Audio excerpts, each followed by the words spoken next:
वल्क़लमि वमा यस्तून। अस्सलामु अलैकुम रहमतुल्लाहि व बरकातुहू। सीधी बात के प्राइम टाइम में आप लोगों का इस्तकबाल है।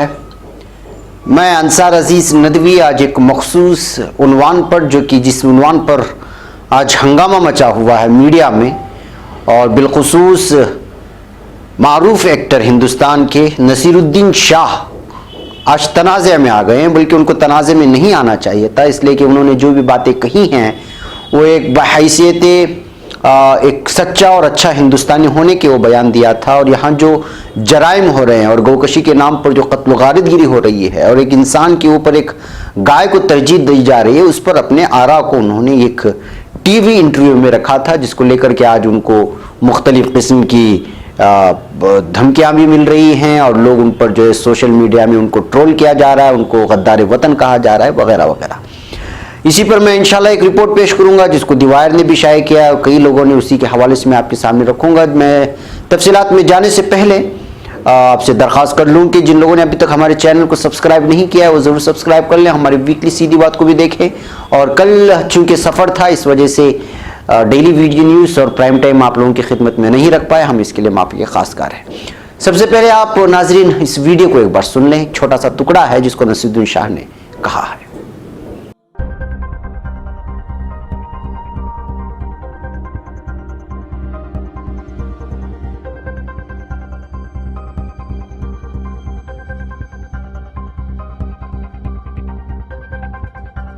एक गाय की मौत को ज्यादा अहमियत दी जाती है एक पुलिस अफसर की मौत के बनिस्बत।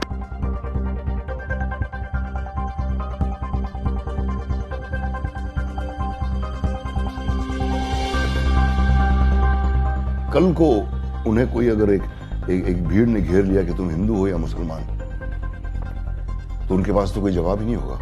इन बातों से मुझे डर नहीं लगता, गुस्सा आता है। हमारा घर है, हमें कौन निकाल सकता है यहां से।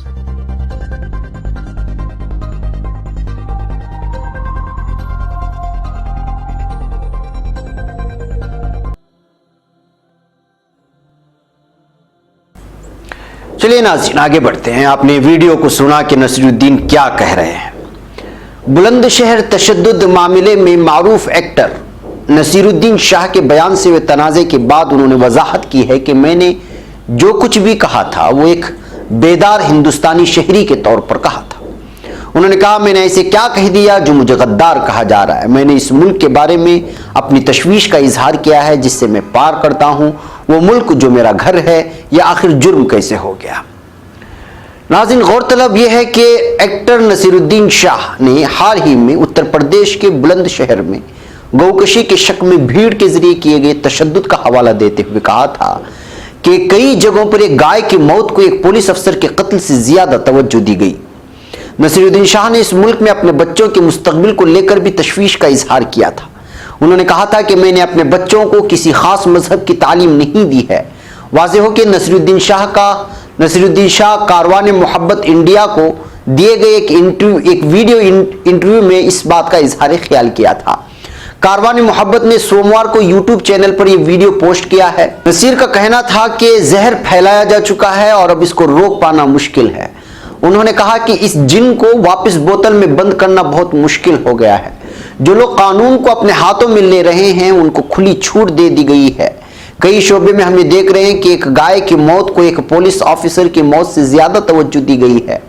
उन्होंने अपनी बीवी रत्ना पाठक का हवाला देते हुए उस इंटरव्यू में कहा था कि हमने तय किया था कि अपने बच्चों यानी इमाद और विवान शाह को मजहबी तालीम नहीं देंगे, क्योंकि खराब या अच्छा होने का किसी मजहब से कोई लेना देना नहीं है। ये उनकी सोच है। नसीरुद्दीन शाह ने कहा कि मुझे बचपन में मजहबी तालीम मिली थी। रत्ना एक तरक्की पसंद घराने की थी और उनको ऐसा कुछ नहीं मिला और हमने तय किया कि हम अपने बच्चों को मजहबी तालीम नहीं देंगे। रत्ना उनकी बीवी का नाम है, जैसा कि आपने सुना, क्योंकि हमारा मानना है कि किसी इंसान के अच्छे होने या बुरे होने का मजहब से कोई लेना देना नहीं है। ये उनकी सोच है। शाह ने कहा, हमने अपने बच्चों को अच्छे और बुरे में तमीज करना सिखाया है जिसमें हमारा एतमाद है। मैंने उनको कुरान शरीफ की कुछ आयतें सिखाई हैं क्योंकि मेरा मानना है कि इससे तलफ़्फ़ुज़ दुरुस्त होता है।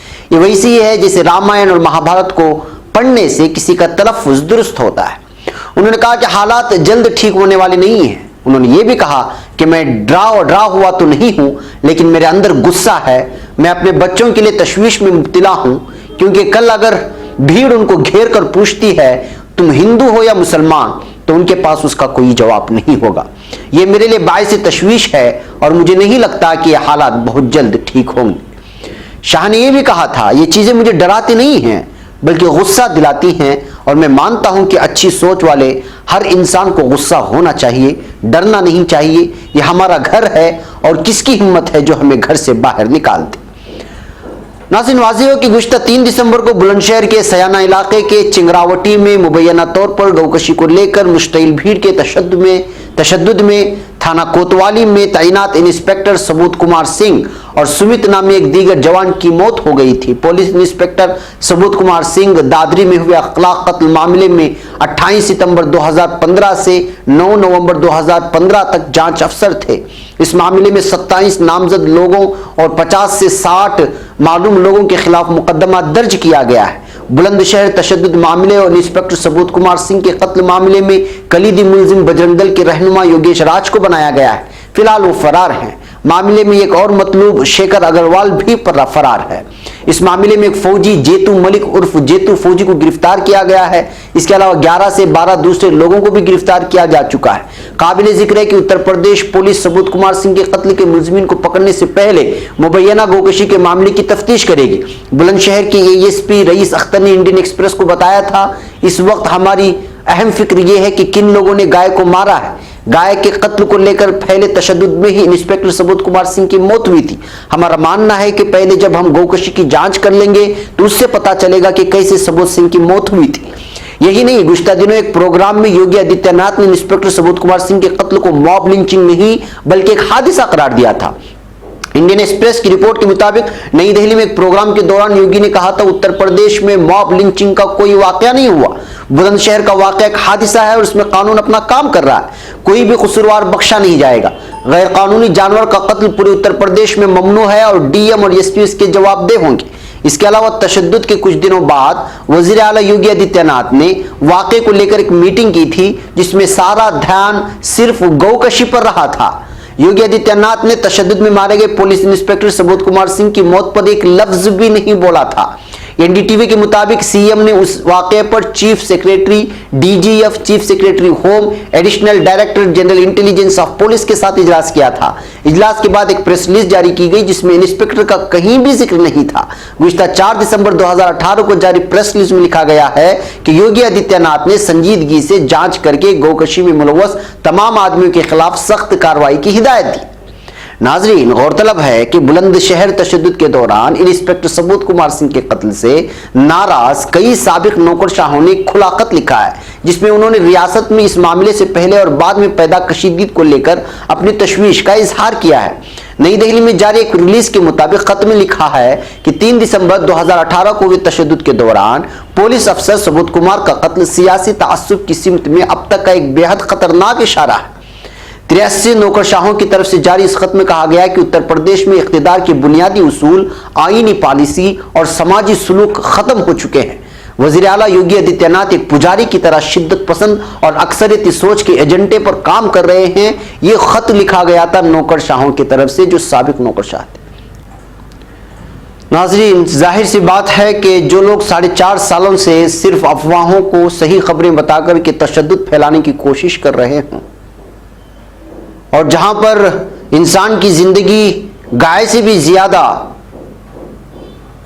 अहमियत न रखती हो और गाय की जिंदगी इंसान से ज्यादा अहमियत रखती हो और एक इंस्पेक्टर की कोई वक़ात ना रहे, उसके कत्ल की कोई वक़ात ना रहे और एक रियासत का वजीर आला मीटिंग मुनाकिद करे गौकशी पर और सबूत कुमार एक इंस्पेक्टर के मौत पर एक लफ्ज ना बोले और प्रेस रिलीज में भी उसका तस्करा ना हो, तो फिर ऐसे हालात में किसी को तो बोलना होगा। जब लोग बोलते हैं तो कुछ ऐसे लोग ट्रोल करने लग जाते हैं जिनको देशभक्ति जबरदस्ती पिलाई गई है, जबकि हकीकत में देखा जाए तो ये लोग देशभक्त नहीं होते बल्कि देश को बांटने के लिए और यहां पर इसको आग लगाने की कोशिश कर रहे होते हैं, धर्म के नाम पर, आस्था के नाम पर। ऐसे लोग मुसलसल 4.5 सालों से कोशिशें करते ही आ रहे हैं मुख्तलिफ उन्वानात पर। नसीरुद्दीन शाह एक्टर जो मारूफ इस वक्त ट्रोल किए जा रहे हैं, ये कोई पहले नहीं है।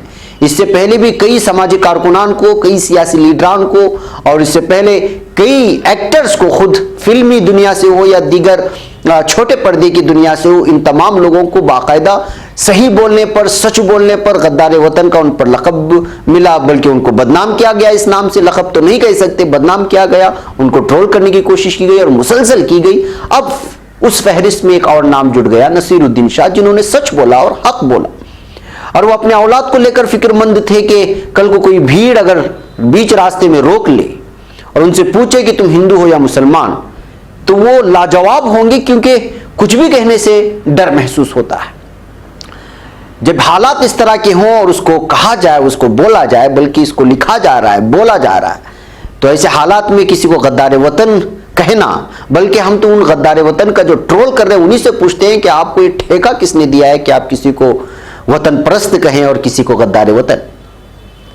इसलिए कि जो लोग अपने मुल्क के मोहब्बत में, उसकी तरक्यात में इस बात को रखना चाह रहे हैं कि इस तरह के हालात पैदा हो रहे हैं, इसको दूर किया जाए, ये कहां से गद्दार वतन हो सकती है। लिहाजा जो लोग ये चीजें ट्रोल करके, गलत कमेंट्स करके जो बोल रहे हैं, उन्हीं को एक मर्तबा सोचना चाहिए कि वाकई वो देशभक्त हैं या फिर देशद्रोह हैं। जी हाँ नाज़रीन, आज के सीधी बात के प्राइम टाइम का यही पैगाम है कि ऐसे खबीसों से जो लोग देशभक्ति को, हक और सच बोलने पर अपनी देशभक्ति बेचना चाहते हैं, बल्कि वो लोग ठेका ले रखे हैं कि वो जिसको बोले वही देशभक्त है, वो जिसको कबूल ना करे वो देशद्रोही हैं, तो उनको अपने देशभक्ति के बारे में 100 बार सोचना होगा। बल्कि मैं तो कहता हूं कि यही असल में देशद्रोही हैं जो मुल्क को तबाह बर्बाद करना चाहते हैं। नाज़रीन, मुझे यहाँ पर इजाज़त दें और हमारे चैनल को ज़रूर सब्सक्राइब करें और इस वीडियो को ज़रूर शेयर करें और हमारे अगले आने वाली वीडियोस जो डेली वीडियो न्यूज़ है, सीधी बात वीकली है, उसको भी ज़रूर शेयर करें। हमें यहाँ पर इजाज़त दें। अस्सलामु अलैकुम वरहमतुल्लाहि वबरकातुहू।